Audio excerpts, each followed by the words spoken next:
miércoles de Conociendo Más de Derecho. Ya tenemos aquí en el estudio al licenciado Raúl Vergara Mireles. Bienvenido, licenciado. Muchas gracias, Merit. Sí, Gracias a usted. preparen algunas notas. En la semana que estuvimos acudiendo a los tribunales, ahí nos percatamos un punto de no coincidencia en los juzgados familiares, Sí. cuya una de sus funciones muy especiales es llevar a cabo los procedimientos de sucesiones testamentarios e intestamentarios. Habría que ubicar aquí en qué consiste esta cuestión. Cuando un sujeto, por diferentes circunstancias, deja de existir y existe la muerte real como un acta de defunción, se tiene que empezar a ver qué se va a hacer con sus bienes.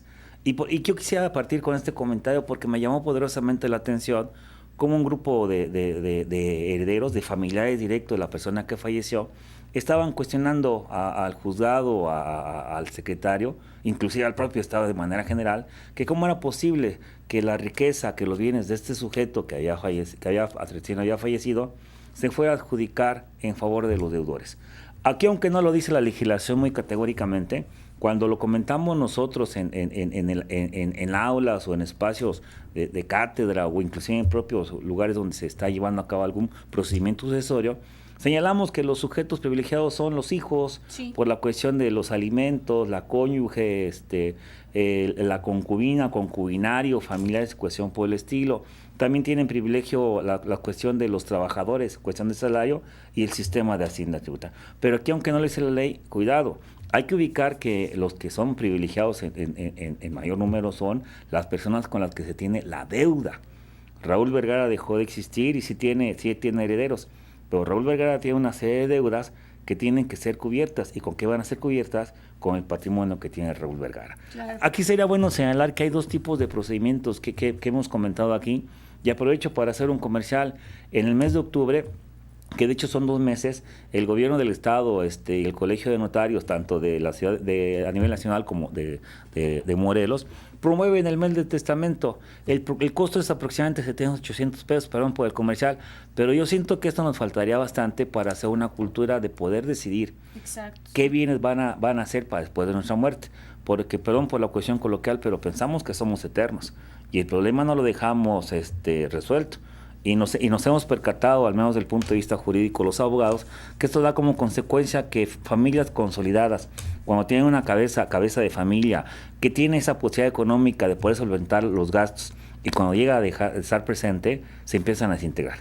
Y empiezan aquí los problemas. Yo sí sugeriría que lo tomáramos en cuenta porque la ley establece 2 procedimientos de cuestión testamentaria, que es el juicio testamentario, 2 cuestiones de sucesión, testamentaria e intestamentaria. Creo que el testamentario no hay inconveniente, que es la decisión que tiene el sujeto. Es un acto unilateral por el cual el sujeto en vida, estando en pleno gozo de sus facultades mentales, decide a quién se le van a otorgar, a quién se le van a adjudicar los bienes para que después de su muerte. Sí. Aquí se le van a hacer la diferencia que hay 2 sujetos a los cuales se les puede dejar. Mejor dicho, hay 2 figuras que establece el derecho familiar, que son los herederos y los legatarios. ¿Quiénes son los herederos? Aquellos que señala el autor de la herencia que van a recibir la totalidad de la herencia.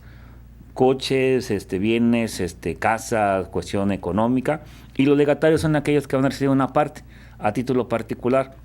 Aquí se debe hacer una diferencia que para poder tomar cualquier parte de la herencia, sea legado o la propia herencia, se tienen que liquidar las deudas. Aquí lo curioso que establece la legislación es que los herederos que reciben ad corpus, que reciben toda la herencia, son los primeros que tienen que liquidar las deudas que dejó el testador. Mientras que el legatario se tiene que esperar al final. ¿Cómo se llama esta responsabilidad? Le llaman responsabilidad solidaria a los herederos y subsidiar el legado, cuando no alcanza lo de la sucesión. Pero aquí también existe la otra figura, que es la sucesión legítima o intestamentaria. ¿Esta en qué consiste? Cuando no se deja esa voluntad plasmada en algún documento, en algún testamento, y tienen derecho también los familiares, la cónyuge, los asesinos, los descendientes. Pero en ambos casos se hace una citación, una publicitación. ¿Qué dice la doctrina? ¿Qué es la delación o la vocación? ¿En qué consiste esto? Que en el momento mismo en que el sujeto deja de existir, se convoca a todos aquellos a los cuales se tiene deudas para poderles otorgar esta cuestión. Y va más allá. El heredero o el legatario, inmediatamente que deja de existir el autor de la herencia o la persona que no haya dejado el testamento, inmediatamente entran en posesión. Aquí había que ser muy cuidadoso, porque independientemente de que así lo establece la norma, también la propia norma dice cómo se van a llamar aquellos sujetos que se quedan con derecho. porque no únicamente es en cuestión familiar. Nos vamos a acordar nosotros, y creo que es el común del conocimiento de la gente, los famosos edictos que hemos conocido de una u otra manera. Los edictos se utilizan en diferentes partes de materia procesal, pero en particular en materia familiares, para llamar a aquellas personas con las cuales se crean con derechos para que acudan a una reunión que es la Junta de Herederos, para que ahí definan en qué posición van a estar y soliciten lo que ellos se crean con derecho a la herencia. Aquí es bueno también señalar que no únicamente los herederos legítimamente o intestamentariamente pueden denunciar o solicitar que se abra el reparto de la herencia, sino que también pueden ser las personas a las que se les adeuda. Okay. No es requisito indispensable que sea el familiar del señor X, pueden ser los deudores del señor X. Con que demuestre que le debe, tienen que pagar, ¿no? Y muchas veces los herederos, incluso abogado, lo que llegan a comentar es que me fue peor el ser heredero porque ahora tengo que pagar las deudas, pero en realidad no se está pagando del dinero propio, ¿no? Sino del dinero que se dejó de la herencia hasta saldar las deudas. Así, y la ley establece otra figura, qué bueno que lo comenta, porque existen esos comentarios, cuidado. No es obligación de la persona en vida cubrir todas las deudas que haya dejado el titular. Claro. Si uno lo quiere realizar, ya es libertad y decisión de uno en particular. Pero aquí existe lo que se llama el repudio de la herencia. Bien. Soy un poquito cruel, pero es el término, yo rechazo la herencia. No la quiero. Por diversas circunstancias. En varias ocasiones es porque la herencia o lo que se dejó va a ser mucho más superior a las deudas que se tienen, pero también se utiliza cuando son cuestiones familias que pasan este desagradable momento de que sea un ser querido y se ponen de acuerdo para que todo se quede con algún ser. Sí. Pondré un ejemplo muy común en el estado de Morelos, que yo los felicito. Cuando llega a fallecer la cabeza de familia, que es el padre, o en caso el que la acompaña, que es la madre, los hijos se ponen de acuerdo. Y aunque tengan derecho, decimos, no queremos nada y se lo entregamos todo al padre o a la madre. Eso se llama un repudio. Un repudio es decir, yo no quiero nada de la herencia, no quiero nada de lo que dejó mi familiar y entrégueselo a su pareja. Yo siento que eso es importante porque ahí se demuestra esta solidez familiar. Claro. Pero yo insistiría, en ocasiones estos procedimientos dan como consecuencia que se integre la familia.